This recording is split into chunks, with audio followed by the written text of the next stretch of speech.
అరే పిల్లలు, ఇలా నాటుకోడితో పండుగ చేసుకుందాం. పట్టుకోండిరా. పట్టుకో హల్కన్నా.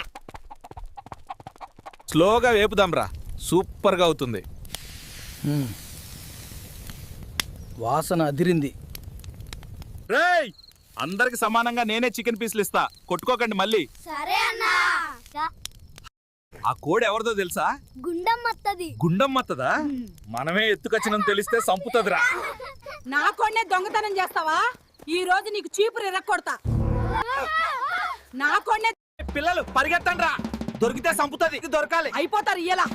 ఈ హల్కుగాడు నా కోడి ఎత్తుకుపోయి కాల్చుకుని తిన్నాడు, వీడిని వదలకండి. అరే హల్కు, గుండమ్మ, కోడి ఎందుకు ఎత్తుకుపోయినవరా? ఆకలేసి తిన్నా తాత. ఆకలేస్తే ఊర్లో ఉన్న కోళ్ళు తింటావరా? హల్కు, కోడి ఎత్తుకుపోయినందుకు గుండమ్మ ఇంట్లో నెల రోజులు కూలి పని చేయాలి. ఏమిటి నెల రోజులు పని చేయాలా? అరే హల్కు, బాగూడ్చురా, దుమ్ము అసలే కనబడకూడదు. నాతో మీ ఇంట్లో పనులన్నీ చేయిస్తున్నావు కదనే. తొందరగా ఇంకా బోళ్లు తోమాలి, ఆవు పెండ తీయాలి. ఛీ, పెండ కూడా నేనే తీయలా? అరే, మా ఆవు షెడ్ మెరిసేలా శుభ్రం చేయాలి, లేదంటే ఇంకో నెల రోజులు ఎక్స్ట్రా పని చేయిస్తా. గుండమ్మ చూడట్లేదు, ఇదే ఛాన్స్ పారిపోతామాట. అరే హల్కు, ఎక్కడికి పోతున్నావురా? ఆగు, దొరికితే అయిపోతావుడా.